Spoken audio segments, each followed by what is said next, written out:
Video ini dibuat atas tujuan berkongsi ilmu semata-mata. Ia tidak dibuat untuk menghina atau menjatuhkan kredibiliti mana-mana pihak, organisasi atau jabatan.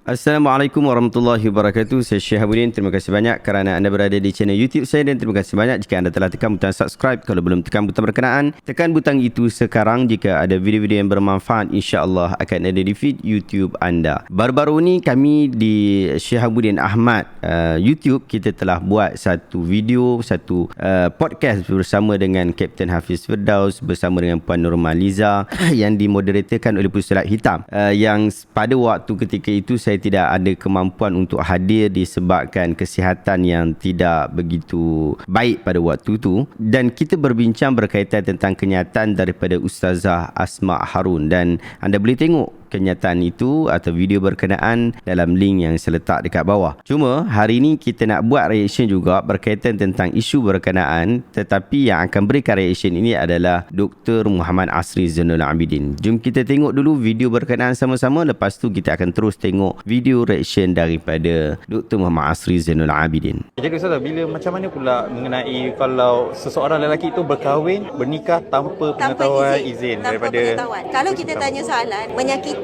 manusia lain berdosa tak? Berdosa. Kita sakiti hati kawan pun berdosa. Kita sakiti binatang pun berdosa. Kita sakiti isteri berdosa, sakiti suami berdosa. Sakiti anak pun berdosa. Maka perbuatan bernikah tanpa izin menyakiti, maka di situ ada kesilapan dan ada dosa. Sebab Islam membenarkan seorang wanita melarang suaminya bernikah lain. Boleh rujuk Jabatan Mulia Pertuan, ada penulisan. Bolehkah wanita menghalang suaminya bernikah lain? Jawapannya boleh, sekiranya pernikahan ini boleh datangkan mudarat. Pernikahan ini boleh berlaku tidak adil. Pernikahan itu boleh memberikan tekanan jiwa mental kepada isteri. Wanita ada yang boleh terima. Bahkan dia suruh suami kahwin lagi 2, 3, 4. Ada wanita memang tidak boleh menerima, menjadi satu tekanan, satu trauma kepadanya. Okey, itu videonya, dan kita tengok pula kenyataan daripada Dr. Muhammad Asri Zainul Abidin. Inilah masalahnya bila dia masuk ke medan nak ceramah, tuan-tuan marilah semayang. Tak apalah. Tapi bila dia tu pun dia patut ceramah, ajak tuan-tuan marilah kita semayang. Allah suruh kita semayang. It's good. Tapi bila dia mula memperkatakan tentang hukum hakam solat, yang dia tak baca hadis, tak apa, pasal dulu ada satu ceramah lama, penceramah ni terkenal dulu sebab dia panggil kat saya bapak setan. Ni bukan Ustazah Asma. Berikutnya ialah nak simpulkan hukum, tak boleh seronok-seronok dia andaikan. Dia kena belajar usul fiqh. Ada dua saya tengok. Satu lagi, satu hamba Allah penceramah mana ke, dia boleh ceramah tentang hukum kalau bini picum tengkok, nampak tanda love bite. Ustaz Rosyam Nur, bukan Rosyam Nur. Lebih kurang dia kata, saya faham daripada dia kata tu, kalau muda jadi haram, kalau tua tak apa. Sebab nanti bila naik lift, orang tua-tua tengok, dia tengok jadi orang tua-tua jadi kecil hati ke apa, bini dia tak cium tengkok dia, kita lebih kurang. Ini dia satu lagi penceramah seorang cakap tentang masalah kahwin tanpa minta izin isteri. Ustazah Asma kita tengok tadi Masalah pengurusan dengan rumah tangga cerita lain, tapi dia kata haram disebabkan kerana isteri akan kecil hati. Jadi apabila isteri sakit hati jadi haram sebab menyakitkan hati isteri. Agama dia tidak seperti itu. Semudah itu kesimpulan hukum. Orang kecil hati nak kena tengok. Saya bukan suruh tuan-tuan menikah tanpa hak beritahu. Saya nak cerita kaedah penghukuman. Bukan saya suruh tuan-tuan hang bini kita picium tengkok kita supaya malam pagi besok nak tunjuk kat pejabat kita. Bukan. Saya nak cerita cara hukum diurus. Kita beli kereta baru. Jiran sebelah kita kecil hati ataupun sedih sebab kita beli kereta baru. Adakah haram kita beli kereta baru sehingga dia sakit hati? Di atas kaedah yang dia kata kalau menyebabkan orang lain sakit hati orang pun haram, sakit hati isteri haram, sakit hati suami haram. Rakan baik kita sepejabat, kita naik pangkat, dia tak naik, dia sakit hati. Adakah haram kita naik pangkat? Kita kahwin dengan satu orang perempuan, kawan kita pun duk berkenan perempuan tu juga. Kita meminang, kita dapat, dia meminang tak dapat, lepas tu kita pinang dapat. Perempuan tu kahwin dengan kita, kawan kita sakit hati kat kita. Adakah berdosa kita kahwin? Dia tak boleh simplistik macam tu hukum. Kerana ada orang kecil hati terus jadi dosa. Kalau bini dia tahu tak tahu bini dia kecil hati berdosa. Kalau dia habaq kat bini dia pun kecil hati berdosa. Adakah kahwin jadi berdosa?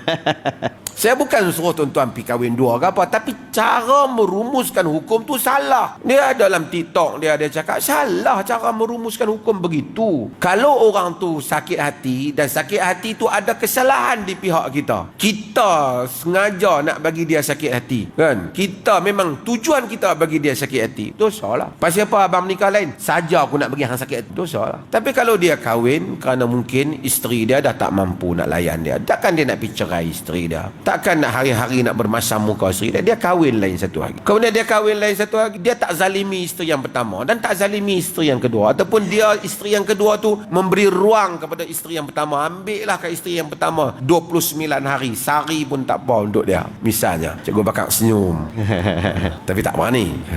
Misalnya, saya bukan kemudian dia nak mengelakkan konflik umpama. Soal isteri dia kecil hati satu cerita yang lain. Dia tidak menjadi haram. Soal dia salah menguruskan, itu semua tak apalah. Tapi bukan soal perkahwinan jadi haram. Mana? Kau tidak haram lah Nabi kahwin dengan Juwairiyah. Aisyah duk agak ada, Aisyah tak kahwin Juwairah. Kerana Juwairah cantik, kata Aisyah. Nabi kahwin kerana nak kabilah dia dengan Nabi SAW. Tapi Juwairah tu sendiri cantik. Jadi ini semua kesimpulan orang ni bila dia, inilah masalahnya bila dia masuk ke medan nak ceramah, tuan-tuan marilah semayang, tak apalah. Tapi bila dia tu pun dia patut ceramah, ajak tuan-tuan marilah kita semayang, Allah suruh kita semayang, it's good. Tapi bila dia mula memperkatakan tentang hukum hakam solat yang dia tak baca hadis tak apa, masalah. Dulu ada satu lama penceramah ni terkenal dulu sebab dia panggil kat saya bapak setan. Dia panggil, tak tahu ada lagi ke tak penceramah ni. Lepas pada tu ada takdir Allah, kebetulan dengan satu peristiwa media pula pergi panggil kat dia bapak syaitan. Dia atas peristiwa yang lain, bukan kerana saya. Jadi mungkin patah balik kat dia. Tapi saya dengar dia kata, dia cerna, dia kata ada orang menentang kenduri arwah. Pada zaman Nabi banyak kenduri, mungkin salah satunya kenduri arwah. Begitu saja diandaikan. Pada zaman Nabi banyak orang buat kenduri, mungkin kenduri arwah. La ilaha illallah, mudah sangat. Patut awak hantar orang buat kenduri, mungkin kenduri pecah perut. Come on lah, agama bukan you boleh andai macam tu. Ramai orang buat kita andaikan, lepas tu kita andaikan benda yang tak ada di atas andaian. Out of blue, you mari buat satu andaian, tak boleh. Jadi sebab tu kadang-kadang kita kritik tu bukan apa, kita kena salah cara merumuskan hukum. Kalau nak kata peristiwa sekian, dalilnya sekian, ada secara nasnya jelas macam ni, kalau tak jelas pun boleh diistimbatkan sekian, ada ima, ada isyarat kepada sekian, itu kaedah-kaedah yang dipakai di dalam usul fiqh, tak apalah. Bukan seperti yang diandaikan. Wallah. Okey, baik, kita dah tonton tadi video-video kita dah tonton tadi video yang Dr. Mazhar jelaskan berkaitan tentang kenyataan yang lebih umum daripada itu. Agamawan ni dia tak berada pada satu tahap. Bukan maksud semua agamawan ni semua cerdik, semua pandai ataupun semuanya pakar fiqh, pakar akidah dan seumpama dengannya. Tetapi antara perkara asas yang perlu kita tahu ialah kita tidak boleh mengandai-andai ataupun terlalu simplistik, terlalu simple di dalam memberikan satu-satu keputusan. Dalam bab isu Ustazah Asma yang disebutkan itu, isunya cukup jelas, iaitu hanya kerana orang sakit hati maka ada dosa dekat situ. Sedangkan ia perlukan penjelasan, perlukan pendetailan yang lebih mendalam lagi. Wallahu ta'ala alam, sahabat, adakah anda dapat sesuatu ilmu yang bermanfaat pada hari ini? Kalau anda rasa video ini bermanfaat, tekan butang share, semoga orang lain juga mendapat manfaat yang sama. Jangan lupa untuk dapatkan buku-buku yang telah saya susun untuk anda miliki. Link saya letak dekat bahagian description. Terima kasih banyak. Assalamualaikum warahmatullahi wabarakatuh.